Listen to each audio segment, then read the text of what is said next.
Hello, and welcome to today's webinar, Delivering Quality Student Experiences in Virtual Learning Environments, brought to you by Wiley Education Services. I'm Michael Amft from the Chronicle of Higher Education. I'll be your moderator today. We'll be tapping 4 experts whom you'll meet in a moment to discuss how students can best learn in the virtual education space. First, I wanted to talk a little bit about this moment, where we are right now in terms of virtual learning. We're living at a time when across the country, K through 12 school systems and higher ed institutions are turning to virtual systems as the nation deals with a global pandemic. At this moment, educational institutions simply have to use virtual tools to fulfill their function to society. A key component to this is being able to continue to provide quality experiences to students by both delivering courses in an engaging way and supporting students as they navigate through these times of uncertainty and change.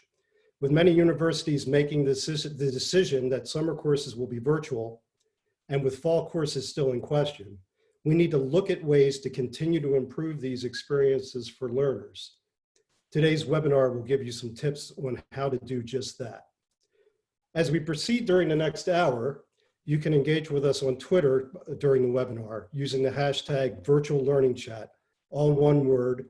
You'll see it in the slide that's up on your screen now. If you've done webinars before, you're probably used to seeing a whole parade of slides throughout the presentation. Because this is a Zoom meeting and the panelists are visible throughout, we are not going to be doing many slides. We wanted you to see the give and take, the back and forth, the ideas that these people are presenting. So we're keeping the slides to a minimum. During the last 15 minutes of our webinar, we'll be answering questions registrants have asked about this topic. So let's get started by talking to our panelists. You'll see them up on your screen right now. Let's learn about the role they play in delivering virtual experiences to students. David Mccleary, Vice President of Academic Services at Wiley Education. Tell us what it is that you do. Yeah, hi everybody. So at Wiley, in addition to our research and publishing businesses, we partner with 60 different universities to market, deliver, and support fully online degree programs. In the context of that business, I lead a team of online learning specialists in technology, design, video production, et cetera, that partner with faculty to design and deliver their courses. Excited to be here, Michael. Well, terrific, David. Thanks so much and welcome. Let's move on to Julie Delich, the Vice President of Student Support and Retention Services at Wiley Education Services. Julie, can you tell us about your work in this area? Thank you, happy to. Hi, everyone. So I have the pleasure of working with the team that supports students at Wiley Education Services from the moment students register for classes all the way through till graduation and hopefully encouraging them to continue on from there. My background includes a master's in clinical psychology, so you'll hear that bias coming out in some of my answers, so I thought I'd forewarn everyone about that. I've also taught adjunct online and on-campus classes. Thank you, Michael. No, thank you, Julie. It's a pleasure to have Jan Miller with us as well. She's Dean for the College of Education, as well as the Dean for the Division of Online Programs at the University of West Alabama. Welcome, Jan. Could you give us an idea about the role you play in delivering virtual learning experiences at West Alabama? Absolutely. Thank you, Mike. Yes, I do wear 2 hats. So I serve as the Dean of the College of Ed and as the Dean for Online Programs. And so with that, I get to work with students across the whole campus, across the whole university and all colleges. So, while I predominantly work with College of Ed, I have the opportunity to network with other colleges. So I support all the colleges in our online programs across campus. Great. Thanks, Jan.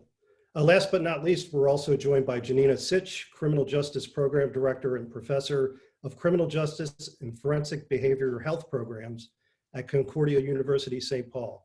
Janina, can you tell us how your work involves virtual learning, how you include it in what you do? Absolutely. Thank you, and it's great to be here. I'm very excited that we're able to collaborate. I am the Criminal Justice Chair, but I've been teaching since 2003 in the criminal justice and forensic behavioral health realm. I have retired from over 2 decades in the criminal justice field of service, so I bring some experience along with the education within our realm and look forward to all of the creativity that we have put into our programs over the last couple of years for an online and face-to-face blended system, so to speak. So that really helped us navigate to this very quickly triage that we just recently went through because of the pandemic. I'm also a COO of a business that provides education and training to different professionals in the fields of service of medical and education and social service and criminal justice and law, to bridge that gap of forensic behavioral health and some of those responses, which I think blends really nicely with how we're responding to each other and our students during this. Thank you. Thank you. And thank you all for being here. A lot of expertise here. This is going to be exciting. Before we go on, maybe we could take a step back a little bit and talk about what exactly virtual learning is, what the scope and range of it is, how it's applicable in the university or college setting. Does anybody want to take a whack at that? What are we talking about here? Yeah, I'm happy to do that. I mean, I'd love to hear others' perspectives as well, but this became a really hot topic on my team when Jonathan Zimmerman suggested in the New York Times that we should be studying this COVID era online teaching as a comparison to face-to-face teaching to try to learn about the value of each, et cetera. And there was a lot of concern in my community at that suggestion. You know, for context, we develop hundreds of custom courses every year with our partner institutions. And we've been doing so since the early 2000s. When we develop a course, we lead faculty through a process that's about 4 to 6 months long in advance of when they teach for the first time. They work with a course design specialist, plus technology specialists, media producers oftentimes, and they plan a student experience that's optimized for the conditions of online learners. So that includes what technologies are leveraged and how they're leveraged, how content will be presented, what students are going to do actively to engage with the concepts that they're learning and to be assessed and demonstrate that they've learned, how faculty will manage the learning community of the course, all these things that we've come to understand as best practice-based online learning. And this is the kind of thing that's done all over the country by hundreds of universities that have online programs, as well as companies like ours that support them. The remote teaching that's happening now is sort of taking a live course midstream and rapidly adapting it to work via Zoom or the LMS or other tools. And I like how Janina put it, that it's sort of a triage scenario where you're trying to make stuff work in the time that you have. And I think there's been heroic work done, right? There's some really great and exciting things happening in those classes, but also some uneven quality and some missed opportunities. And we're eager to work with folks from where they are today and figure out how to elevate what they've done. Excited that everybody's teaching online now, but there's definitely more that could be done. Bottom line, the sort of classes that have been moved online so rapidly weren't designed to be taught online. They're sort of improvised experience delivered by people who didn't really choose to teach or learn online, which I think makes a difference too. And so, for us in our community to compare that kind of learning to face-to-face learning and kind of make proclamations about whether online learning is of quality or can be effective is sort of inappropriate, right? In the big picture, of course, online learning is not new, and it's not really an unanswered question whether or not it can be effective. There's been a lot of research into this. It absolutely can be effective. And for me, there was a recent article in EDUCAUSE, a group of faculty and researchers published a comprehensive response to the Zimmerman article that I won't go into. But for me, there's a kind of a commonsensical point to underscore, which is that online learning is not one thing, just like face-to-face learning is not one thing. There's a range of different models in teaching and learning of all modalities. And for me, looking into what those effective practices are, given the context on either side of the fence or in between, is a much more effective use of our efforts to try to figure out how to navigate the future that we find ourselves in so quickly. Right. And not to sound crass, but this time also may offer some opportunity to further hone those metrics about effectiveness, et cetera, right? I think so, yeah. And even to create different categories to study, right? Versus just the kind of broadest, highest level of online versus not. Right. Terrific. Thanks, David. Anybody else want to chime in on that, or did he cover it? Okay, let's move on to our first topic today, supporting the move from on-campus to virtual learning environments. David, again, we're hearing the terms, quote, virtual learning and quote again, remote learning being used to describe the learning environments that schools have been migrating to over the years. or the last few weeks. How do they differ from traditional online courses as we've come to know them? I mean, I think it is largely a matter of kind of improvisation versus a lot of upfront planning and what that means for the actual execution, right? It's hard to plan and design and also facilitate all in the same week. You may not have had a course that was organized that way to begin with, so I think there's some difficulty there. But I'd be interested in hearing from others as to what they've seen on their campuses and how this is actually playing out for you. Anyone want to chime in there? Yeah, I would love to. We have obviously face-to-face and online classes, and so we are a SACS institution, and so we really pride ourselves in trying to make our own campus and our online classes look and feel the same as much as possible. And so where we can make that happen, it's just fantastic. David, when you mentioned about adding the media component to an online class, adding, you know, some of the features in an online class, well, we're finding our own campus faculty are, you know, they appreciate some of the media and some of the engagement because they can sort of do pre-work on the front end. So less lecture time, students can come prepared, you know, kind of flip the learning model. And so that development of our online classes, it's absolutely impacted our own campus face-to-face classes. Okay. Jim, while you're speaking there, with the sudden move to virtual learning, what are some of the concerns universities are dealing with right now? Yeah, I can tell you at our university, we are a regional institution, and so we have a lot of first generation students. And so I did want to just briefly mention, you know, when you're dealing with first generation students, those are many students that have to work while they go to school. Many of these students are working in essential jobs, such as in grocery stores, fast food, convenience stores. And so, I mean, they're on the line of duty every day and they're being impacted, you know, daily. And so they, because of the jobs that they do, and now they're, you know, many have left campus to go back home so that they can be safe. And so they're having to, you know, all of a sudden take what I signed up for, face-to-face classes, to now an online environment. And so quickly, when we saw that what was happening across the nation and the pandemic, how it was quickly spreading, our university took a very bold step, and our president, you know, he was very transparent, lots of constant communication. You know, we were all urged to poll our students, and so we did so by colleges, by departments. We reached out to find out, do you have needs, or the things we can do, you know, right now to help you. And so with those first generation students, many were now taking their cell phones, and that became their laptop or their computer. So they're trying to navigate Blackboard or, you know, whatever LMS on their personal device. Many of them didn't have a data package, a plan large enough, you know, to do some of this. And so again, our students are very resourceful. They were able to find Wi-Fi while McDonald's and Burger King and Starbucks and some of these may be closed. They have drive-throughs and their parking lots are empty. So you can still access Wi-Fi. So they were very creative, you know, finding that Wi-Fi. We are a very rural location. And so Wi-Fi is a, you know, prime thing you need. So definitely we've been trying to take care of those needs.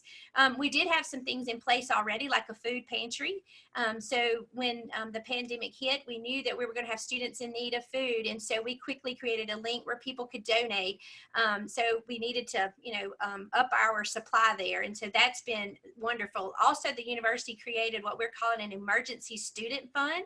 So when students have a need, there's a process, and we don't want them to go without. We want to support them all that we can. Another thing that we did, we provided training for our students before they left campus.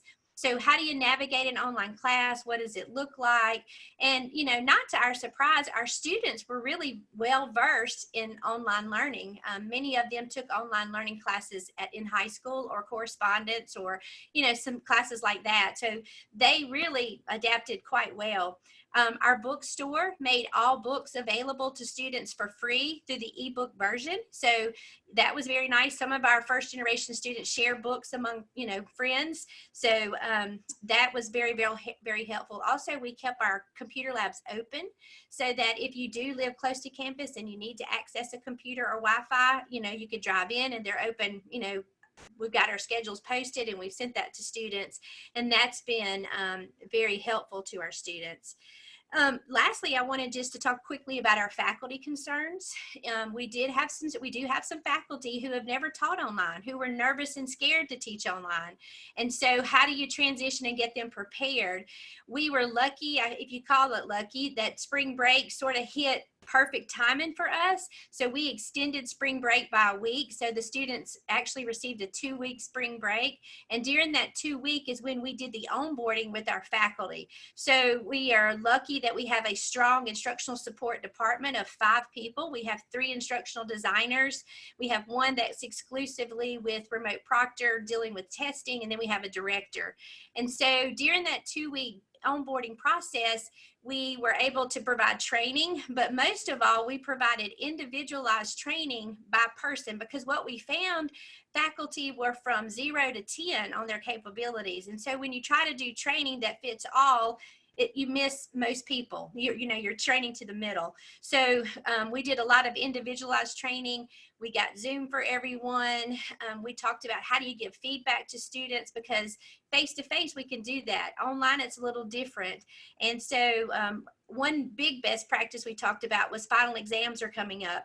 We have a final exam schedule, but in an online environment, you really need to leave those exams open for a period of time, not show up on Tuesday at 10 a.m., again, because of technical difficulties, devices. So we've learned a lot through this process. And I think these lessons learned are going to be important, because we're going to move forward with summer classes being online as well. So I think we're skilled up and ready. Have you been able to maintain your student population through all this? I mean, it So sounds far, like you're offering a lot of support. Has that helped yes, maintain the numbers? Yeah, so far we're okay. I mean, we've been in constant communication with our students. We've provided a lot of online tutorial. And so that's been the biggest thing, I think, for our success, is the fact that we have been transparent. We tried to keep the lines of communication open.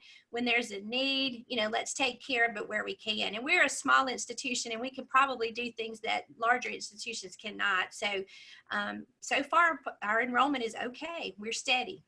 Well, that's great. What is the enrollment there? We have about 5,500 students, but about 3,500 are online, and so the other 2,000 are campus-based. Right. Okay. So you're well versed in this to begin with, which is Yes. a great advantage to have. Thank you, Jan. Let's move on to our second topic: creating quality experiences for students in virtual learning environments. I'm going to ask our 2 Wiley people, David and Julie, to respond to my first question on this, which is we have seen a number of questions come in from administrators and faculty members asking how to keep students engaged during this sudden shift to virtual learning. What are some key ingredients that lead to quality student experiences that can keep them studying, keep them in their programs? Yeah, I can start, and then Julie, you want to follow? I think so there's a teaching answer to this, and there's a course design answer to this, and there's a student support answer to this. So there's a lot of angles here. For me, from a design perspective, there are some sort of table stakes that you've got to have in place, like setting the right expectations of students, having the learning objectives clear for everybody, having assessments designed into the courses that are authentic to those objectives, having a good mix of those assessments so people kind of know where they are as they move through the course, just organizing the course in a way that suits the time that you have left, and in intervals that are sort of spreading out the workload evenly across the weeks is important. But after all those kinds of things, it's really about engagement, as you mentioned, Michael. And the way we think about engagement in the design process is in 3 categories. One is through content engagement. So how are students going to engage with the content of your course? There's a myriad set of ways to do that.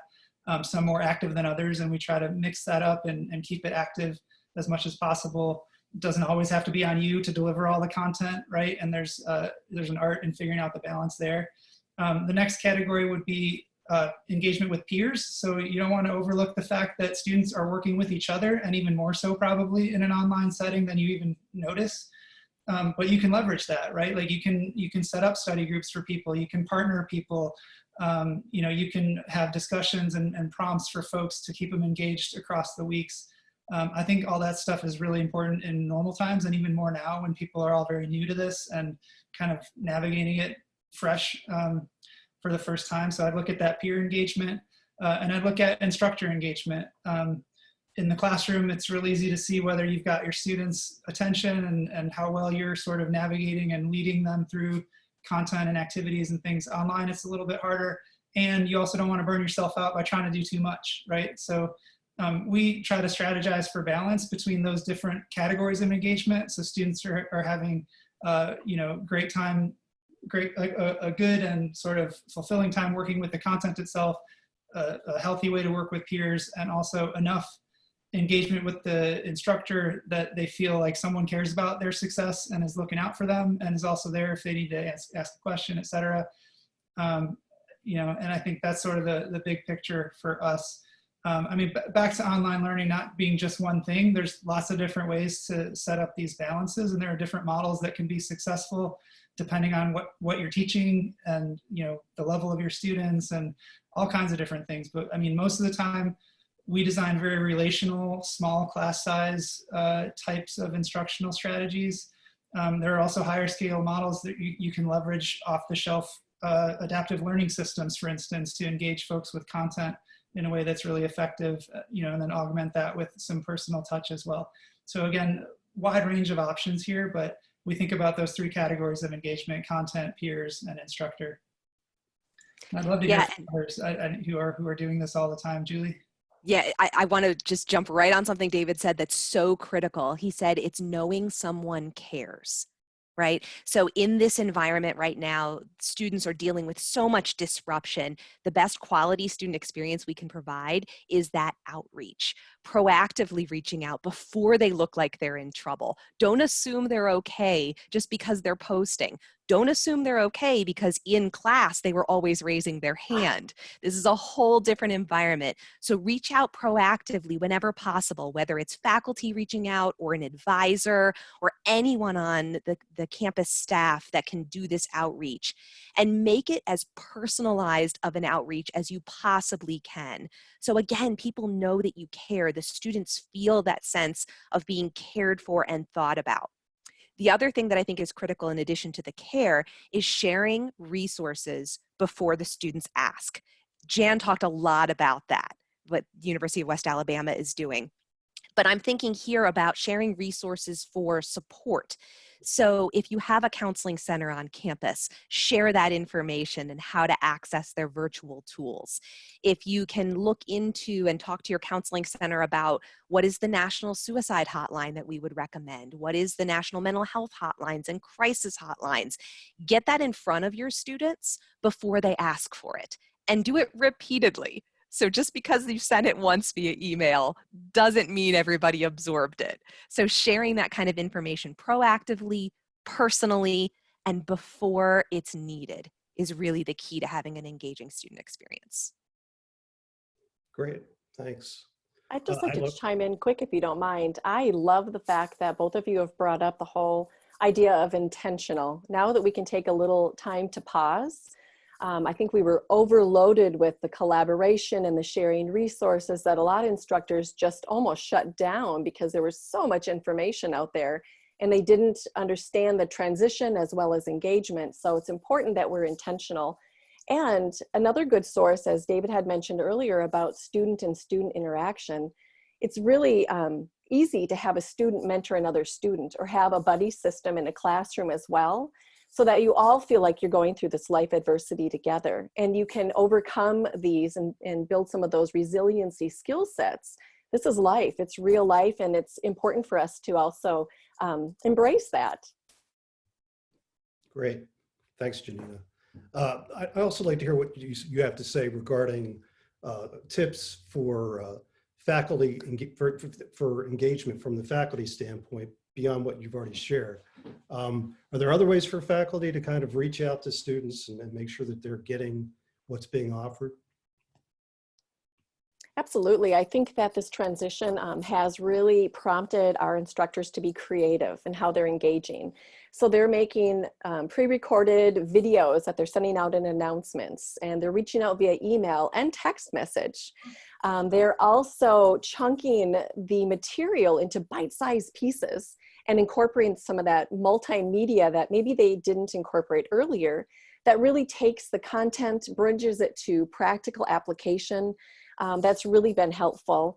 They've also transitioned guest speakers that were coming to the classrooms and having them come into the collaborate classroom or pre-recording their particular content and then having discussion breakouts down the road. They've also used some gamify tools, which has really been helpful. So if they're having a lecture like this and they're talking to one another, they can also send out a poll through the LMS system or even through the cell phones that Jan had mentioned they're using quite frequently with Kahoot or Plinkers or Poll Everywhere. So there are a lot of different resources that our instructors are being creative with in engaging that in students within the class and bridging content to real world application. Yeah, a lot of polling apps in higher education these days. That's right. And I just wanted to chime in too to say, I see that faculty are being more collaborative than ever.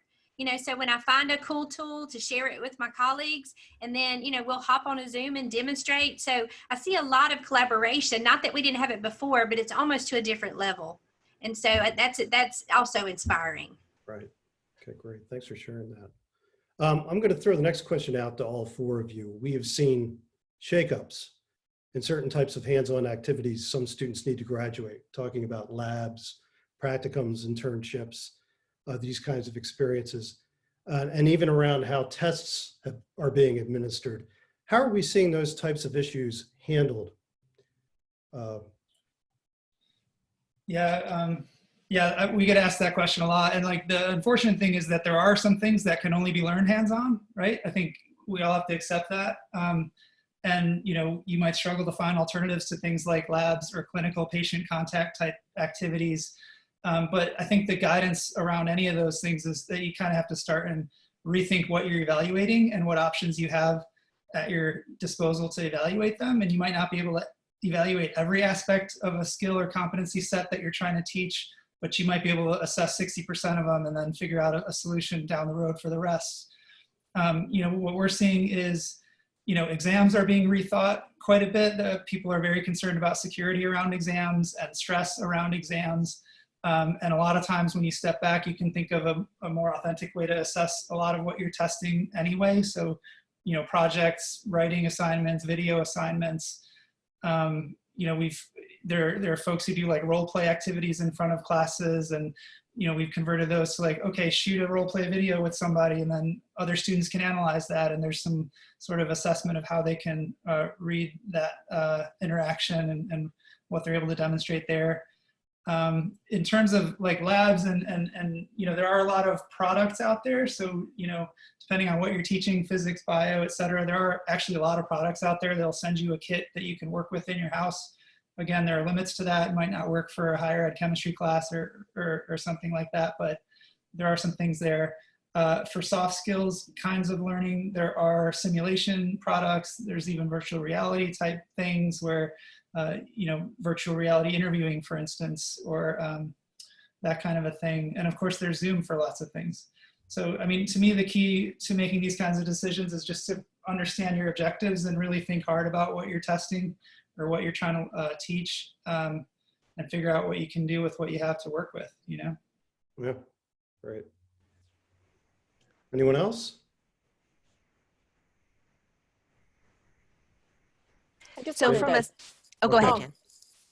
I just wanted to follow up with what David had said. I know that we are dealing with a lot of the labs, the scenario-based education globally. In speaking to some colleagues in Australia and also here, we've noticed a huge change and a fear factor for how these students are going to actually learn these skill sets, especially when we're putting them out there in the real world in career readiness. And I noticed that for one in particular here in Minnesota, our governor just recently approved that our Minnesota Peace Officer Licensing Skills Academy is going to be going back to face-to-face in May, but on a limited plane. So right now administrators are trying to put together some sort of a strategy and how much can we actually put in our LMS system to teach them the classroom activity, as well as how can we be creative, as David had mentioned earlier, in having them perform some of these very valuable skill sets that they will need to use hands-on instruction. So I think we're starting to see those variables.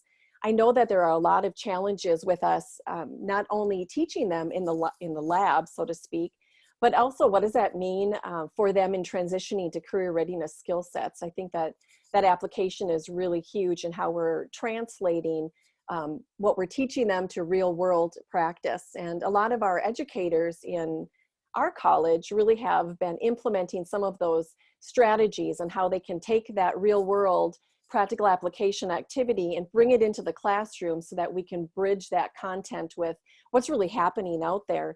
And David made a great point about some of the tools. All of our students pretty much have a cell phone. So we've been doing a lot of video recording and audio recording and uploading those into our LMS platform and doing some discussions, which has really opened up a lot of conversation amongst students. So all of that has really been helpful. Right. And to add to that, from a very practical perspective, we've seen with a lot of our partners moving, of course, schedules as much as possible. So delaying internships and practicums whenever there's that availability. I know they often come at the end of a program, so it's not always an option. But whenever it is, we've been trying to take that option as well. And then just being mindful of some of the flexible standards that are out there now. A lot of the accrediting bodies for nursing and social work and clinical mental health have come out with some guidance on ways to adapt to more virtual training experiences and given more flexibility in those requirements. So just keeping up to date on what those changes are is a really kind of practical approach to handling some of these challenges. Okay. Jan, anything happening at West Alabama regarding internships, practicums, how you handle your exit assessments, things like that? Yeah, absolutely. We are predominantly an education institution. So we began as a teacher's college. So historically, we put a lot of educators out, and graduate educators, we have a lot of those. So we, for student teaching, we can say that the State Department is working with us. And so they're allowing a lot of flexibility, which is wonderful. However, many of our students have stepped up and they want to help teach the K-12 students in an online environment. So if you were assigned to a first grade class, now you're helping that first grade teacher put content online. They're teaching reading in small groups online. I mean, they're being so creative and we're so proud of their efforts. So really the work that they're doing, they're going to continue. So they're journaling, they're keeping up with their hours, their activities, and they're going to be just fine. Of course, we do have, with certification programs, you have exit exams, for instance, Praxis. And so the state will be issuing to the teachers in Alabama what they're calling a pre-EdTPA license or pre-Praxis license. So normally you would have to pass the Praxis and EdTPA before you get that licensure. And so they're giving them like a window of time, a year and a half. I mean, it's a really generous window of time to pass those national exams. So they can still graduate from our programs, go into the classroom, start teaching. So that is just fantastic. We also have moved our comprehensive exams to all 100% online. And so that's been wonderful for students in different programs. That's not a national test, but that's in-house, but it's all delivered online. And we've implemented best practices where, you know, we give you a window of time to take it, any accommodations. I mean, we really have gone above and beyond to make sure those comprehensive exams can still be delivered and taken, you know, very seamlessly. We do have students who are working in nursing, instructional leadership, counseling, some of those other fields, but they're able to continue many of their hours. It's just in a different format. And I think, Janina, you mentioned simulations. We're doing a lot with simulation in our nursing programs, athletic training, in education. Before the pandemic started, we were already using products that have a lot of artificial intelligence. And so we were piloting and practicing, but we quickly saw the need and the value. And so those simulations are just, I mean, have been wonderful to us. And you guys also mentioned the use of video. And so if a student's demonstrating a reading lesson, you know, through Zoom online and that's recorded, she can submit that to the instructor. The instructor then can turn the camera on himself or herself and say, you know, you could have done it this way, or I like the way you did it that way. And so we're trying to make our feedback also be very face-to-face. So again, we're not letting those exit requirements stumble or prohibit anyone from graduating. Likewise, we are seeing now, because of the pandemic expanding, you know, to entrance requirements. So now I know we were talking about exit, but then comes the issue of, you know, how do you get transcripts? And, You know, how do I take the practices needed to get into a program? And so we are offering flexibility coming into programs as well as exiting. Great. Fantastic. Thanks all of you for your thoughts on that question. I'm going to throw another question out to all of you, okay, if you're ready. We have seen many questions about engaging learners beyond the video conference room. We've already started to talk about that. What strategies have you implemented or seem to be the most successful for you? Anything specific?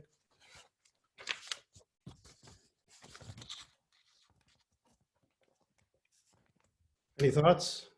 I mean, I can talk generally about what I've heard. I think, I mean, one thing folks are confounded by sometimes is how do I get away from like the long lecture format in Zoom, which may work better in person. You know, and our, you know, I'm not an anti-lecture person. I'm an active learning first kind of person. I think lectures can be a great part of sort of a balanced diet if they're done right. And so one of the things I often say is like, what are you asking students to do before you bring them in to teach them the content, right? Oftentimes folks are nervous to ask them to try it before they hear the lecture. It actually makes a better lecture usually when students come in having tried it and maybe made some mistakes. You'll get a better discussion going to begin with. But you also probably don't need to do that whole lecture. You know, people are very used to consuming things on video and they feel that's more efficient for them, especially if you can break it up into smaller pieces so that they can like refer back to it while they're trying to work on an application activity, etc. Another thing we hear about Zoom classes in general is that discussion can be sort of difficult. You know, people aren't really accustomed to being on video and they're self-conscious. The social dynamics are just different and we're not all adapted to that. And so, you know, there are tools in Zoom that can help with that, like polls or something. If you find that no one's answering your questions that you throw out to the group, maybe have them vote on an answer and then see where everybody sits. And then it's easier for a person to speak up and explain why they, you know, along with 40% of the class thought what they thought. You know, that might help spur conversation. Also, you might have to break the tension, make it safe to ask a question. You might have to use wait time a lot, you know, more prominently than you're used to in the classroom, where you really have to let that silence kind of settle in so people can understand like you're just going to wait, you know, and that often creates some space for stuff. But I mean, but outside of Zoom, like we always favor project work in general as kind of the core of an active learning experience, online or face-to-face. And you could augment the project work with a buddy system, group, you know, assignments. You can do office hours where folks get help on the project work. We can do mastery learning, you know, for different topics, like math is great for that with, you know, folks working on their own. If you have the right curriculum and the right tools available to you online, they can do a lot of that on their own and then come in for help or again, work with others. That's great if you have a lot of formative assessment and the right tools. Case method teaching is another really, you know, exciting way to interact in a Zoom call like this is like break down an actual case, have folks, you know, argue different positions on the case and leverage the evidence and the analysis that they did prior. You can have them do a lot of learning prior to the case session so that, you know, you've even got data maybe on where they fell out in the quiz that you gave them on the content leading up to the session. So that can make it a really useful experience too. But those are just some thoughts and some things that I'm hearing. I don't know if others have experience. You guys are in the trenches. I just wanted to piggyback off what you said. Some of the engagement that we have embedded into our program is students teaching students. So we have foundational content. We also do practical application exercises, but we also have students break out and either debate a particular topic and come back and show their sides of it, or they'll put together a PowerPoint voiceover and they'll explain their points to the student so that they build on that communication skill sets that's preparing them for career readiness. Or they'll put together an infographic after they've done some research and actually are able to synthesize the information. So we are trying to build in all those career readiness skill sets with the learning objectives, and then also having the students build that confidence in engaging with other people one-on-one or in a group. I really enjoyed what you had said earlier about having the students use a lot of the tools that they already use, because we're finding that that is so valuable right now, especially when they're navigating through this new norm.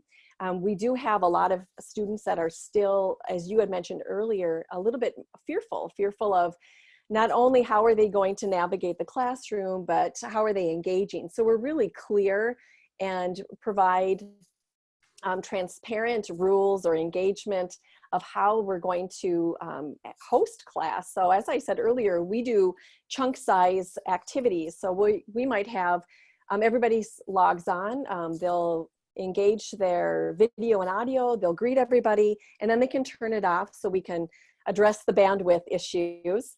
And then when it's your turn to speak, again, turn everything on. And then those that are not actively engaging, they'll be engaging by writing their comments in chat. So everybody's voice is heard. So we try to be very clear about that. And about the follow-up, just as Julie had said earlier, now that we are reaching out with them more often, we're finding that instructors are sending out announcements or emails like, chat was great. You did a terrific job. These are my takeaways from the chat, so that the students know that the instructor is engaging with how they're building their knowledge. Okay, great. I always had this view of a Zoom room and kids raising their hands like they do in regular classes. So thanks for straightening me out on that. And thanks, everyone. Let's move on to topic number 3, which is supporting student well-being in uncertain times. So people are going through a lot. We're all going through a lot. Students have so much on their plates, especially these days. You were mentioning the situation for many of your students at West Alabama, Jan. How do we, beyond the classroom, how do we work through this time, especially for continuing students during the COVID-19 era? How can we support them through this time? So this is literally my favorite topic to talk about of all topics. So we follow an online learner advising model at Wiley, and it's really based on principles from appreciative advising, proactive advising, and then also throwing in some shame resilience theory and cognitive behavioral theory. And so to try to make it streamlined, our approach follows what we call the 5 C's, which are connect, create, challenge, collaborate, and finally commit. So I'm briefly walk through those, but it's connection is what we've already been talking about, that personalized engagement, that very human connection between the advisor and the student and the faculty and the student. It's so critical. Create is all about what you can control. So creating a plan of the things that are within your ability to influence. So really collaborating with the student to develop that kind of plan for their future of what they can plan. Challenge is one of the pieces that's really critical, challenging the way students are perceiving the reality that's happening. So asking them questions like, okay, well, is that thought helping you right now? Or is that thought really accurate? Let's dissect that a little bit, and helping them design thoughts that are more helpful and more accurate in their current situation. Collaborate is all about the advisor and the student working together to design what they want to do for their future and staying on track for their future goals. And then finally, the commitment part. The commitment is so critical for the advisor or the faculty member working with the student to not only get the student to commit to the next action items and make them specific, but what are you going to do? So as the advisor, what's your commitment to the student? Or as the faculty member, what is your specific commitment? So I'll follow up with you in a week on this date at this time, or whatever it is, but getting really in the weeds with people and committing to your role as well as what they're going to be owning. So that was a very quick whirlwind version of what we focus on to create that meaningful support for students in uncertain times. Right. Well, thank you for giving us all that. I'd love to hear, Julie, when you said how much we care, that is so central to everything. And so our message here at UWA is we care about you. And I'm just so happy that when the call came to shelter in place in the state of Alabama, our university, our president said, wherever we work, whatever we do, we wouldn't be here without students. So, they have to know that we care about them and that we are concerned. And so we quickly were able to support to remote working, with laptops. We've moved all our phone systems to where I can answer my phone from home. A student doesn't know I'm not sitting at my desk. And so that, not getting a message, but getting me is so important. One had a student who was going to be taking her comprehensive exam online, and she ran into a glitch. She panicked. So she calls and she gets a real person. You know, we don't have, and so can you imagine being in a situation where you might not get a real person and it's a comprehensive exam? So my assistant was able to say, look, this is the way we'll handle it. We'll take care of it. You know, she was calmed down, and, you know, you just can't put a price tag on care. You know, it just goes so far. Again, transparent communication. You know, our president, as new information would come forward, we were totally transparent with our students. Many of them had to move out of housing and go back home. They were concerned, you know, and I just cannot stress the point that we do care, and we are going to take care of you. We have international students who couldn't leave campus. You know, we had to take care of them. So we had to have a plan in place, and it all roots in the importance of caring. And I was glad to hear Julie say that is obviously, you know, central across everywhere. Okay, thanks, Jan. Thanks, Julie. What about compassion or strategies for maintaining the mental and emotional well-being of educators and administrators, people on campus who have to, you know, be resilient and be certain and solid at the same time, even as the things are happening in their lives? True. I can say at the University of West Alabama, our head administration wanted to practice, you know, social distancing, wanted to practice, let's have our meetings via Zoom. Let's, you know, if we're going to be the key leaders at this institution, we need to stand strong to faculty to say this can be done and it will be done because we're doing it. So, you know, we have academic meetings, we continue to have them, we just demonstrate them through a different mechanism. But he was insistent that, you know, we be the leaders and we model this, and we support our faculty just like we do our students. So going back to that, we have a help desk system in place. If a faculty member is not sure how to do something, he or she can send that in. And I mean, within hours, their help desk ticket is answered. Many times that's with a phone call, a demonstration where we might take over their computer screen to show how you navigate and how you do different things. But compassion and care for faculty and students is essential. Right. Yeah, and I'm going to piggyback off of that, Jan. I think I warned you all my mental health background was going to come raging out, so here it is. So the mental health of our advisors and our faculty is so mission critical right now. We can't give what we don't have. We have to take care of ourselves in order to be there and care for our students. So those 5 C's I went through like a whirlwind before, we've actually done trainings to utilize those ourselves as advisors and faculty. So connect with your peers, with people you care about. Make sure that's a priority for you. Focus on what you're grateful for. Gratitude is one of the fastest ways to pull us out of a negative spiral. Create your own self-care plan. Whether it's a spiritual practice or yoga or breathing or whatever it is, create a plan for your own well-being so that you can role model that, but so you can just genuinely take care of yourself. Challenge your thinking. So all that stuff I talked about, is it true and is it helpful? That applies to us too. So check your own thinking and make sure that you're utilizing those kind of reframing tools of having accurate and helpful thoughts. And then finally, collaborate and commit, you know, find support, find people that'll work with you, and make an action plan for yourself that you write down and commit to take care of your own needs so you can be there for your students. Great. Thanks for all the thoughtful responses, folks. Let's move on to what our audience is thinking. Let's move on to their questions. I'm going to read a few of these that we have already. There's more coming in. I wanted to alert people once again to our Twitter. Let's see, where am I? Okay, we are.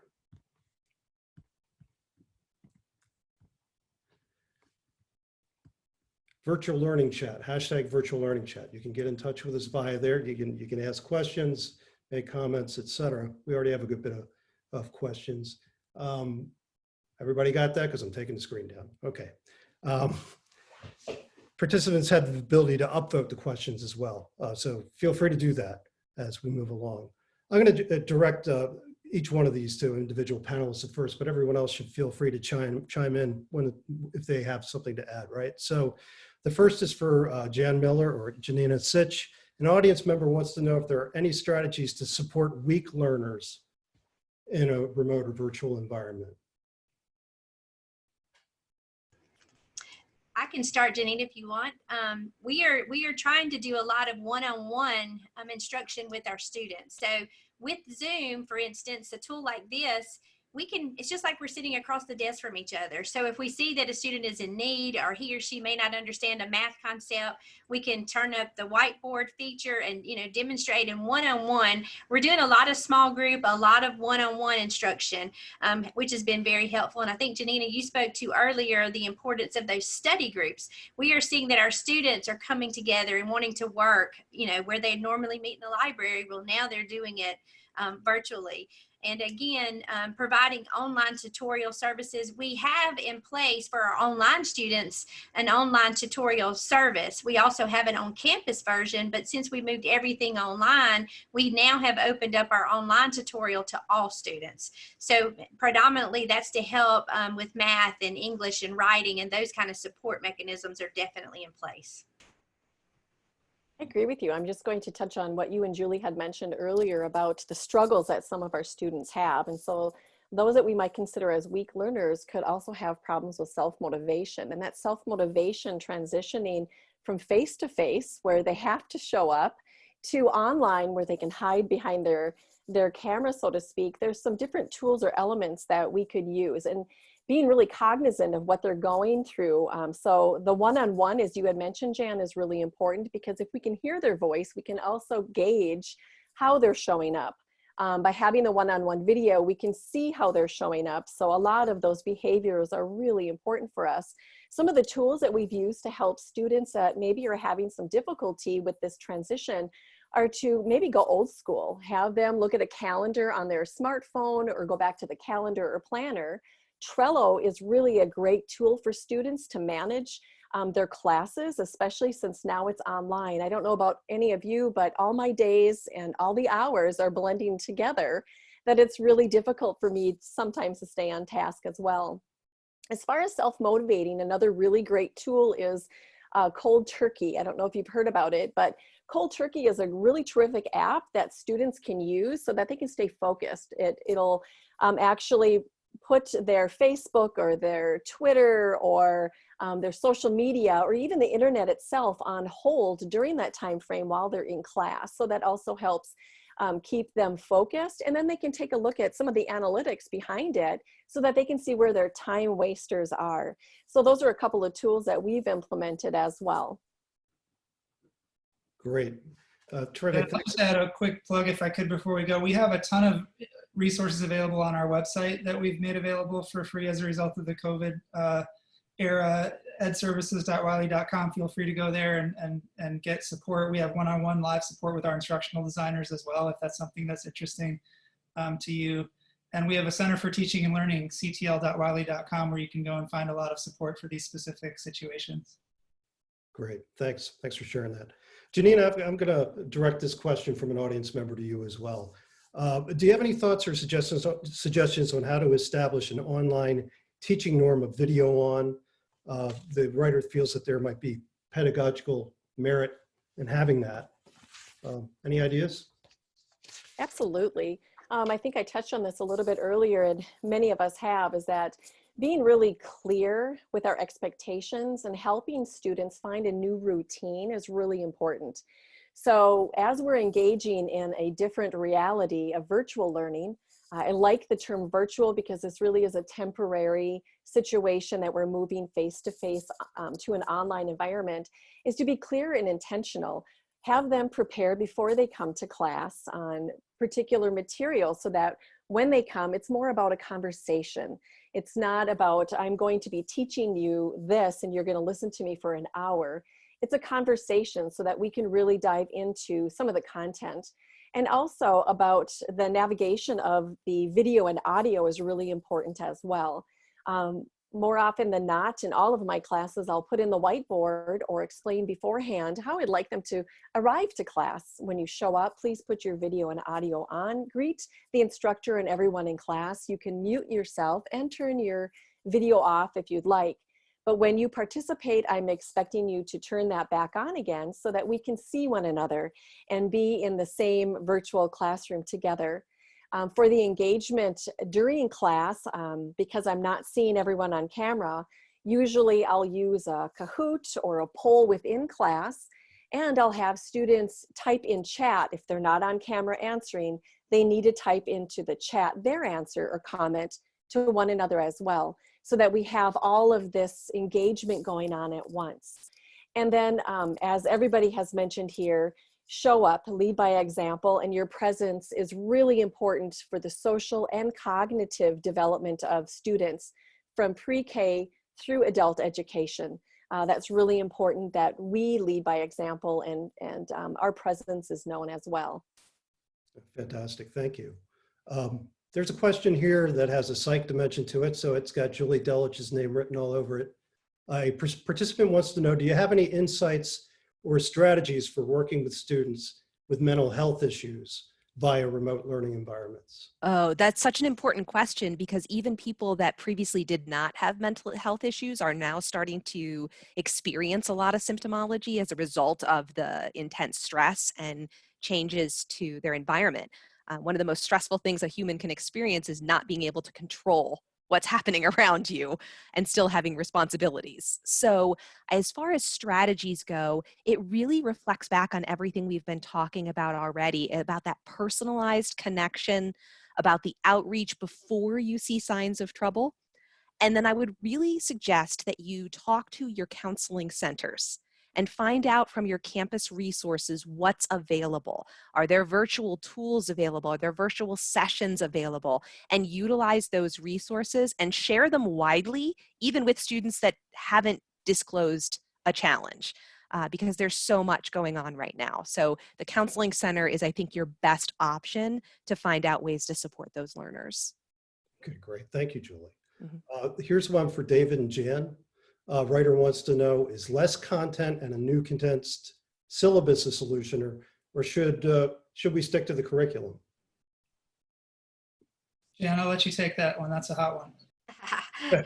Well, at the University of West Alabama, we're pretty much staying the course, if you will. We were midstream, with the course. And so we just onboarded the current curriculum in place online. We'll be doing the same predominantly in the summer term as well. What we will be doing is modifying assignments to fit an online format. So again, if it was an assignment where a student had to teach a small group of students, obviously she's not going to be able to do that, this summer. So we are coming up with alternative solutions. There are videos in place. There are all sorts of tools that we'll be using. So I would say the curriculum is pretty much staying the same, but we are modifying the assignments to fit an online environment. Yeah, I like that, Jen. I'm sort of a purist. When I hear questions like that, I think, well, if the course is supposed to result in these competencies, then you didn't succeed if you didn't, meet those competencies. So I think if you can't, modify, then try to kind of retrench and figure out what's reasonable. But I would try to stick to that and really assess folks so that you have a credible degree at the end of the day, right? When all this is over.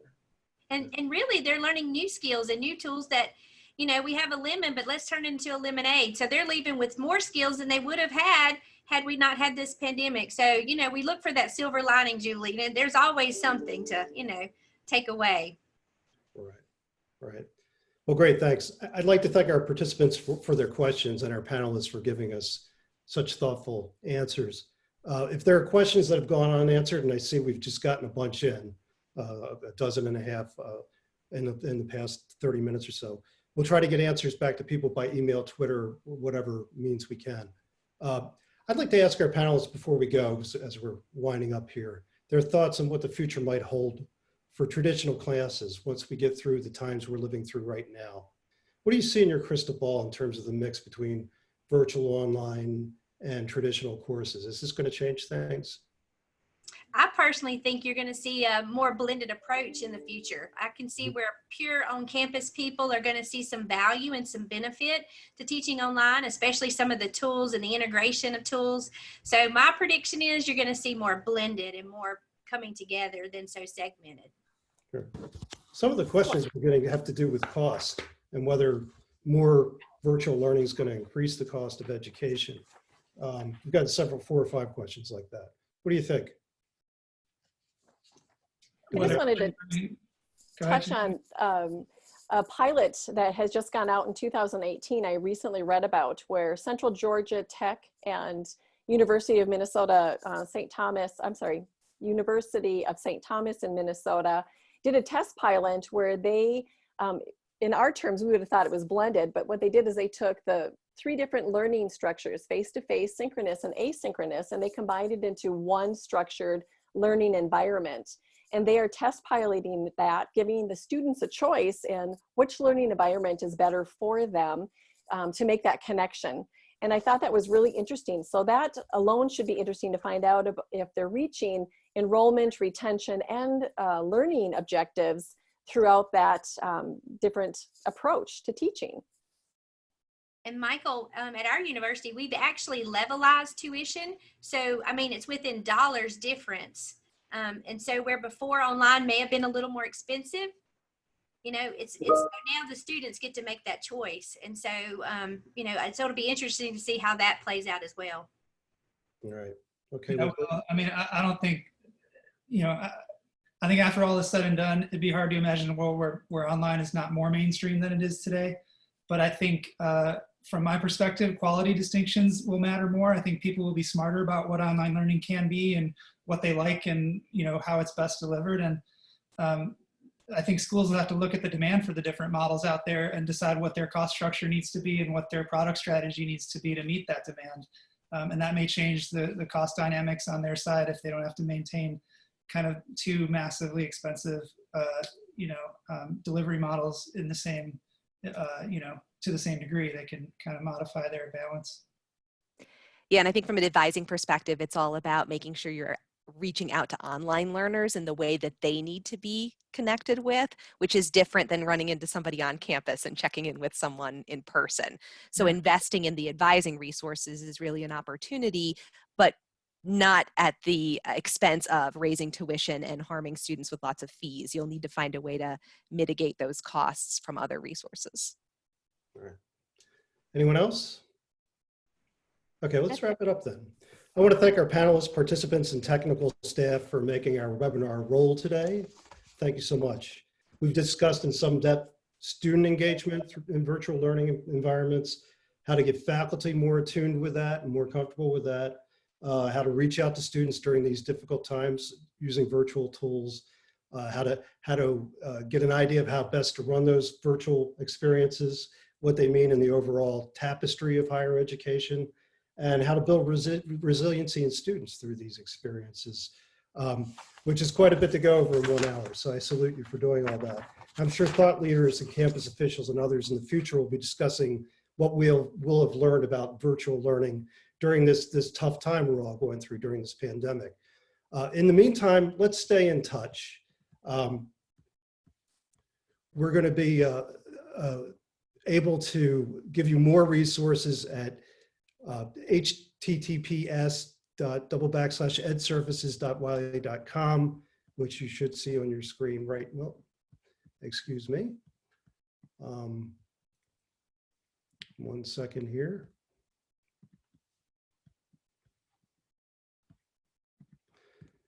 Anyway, you have the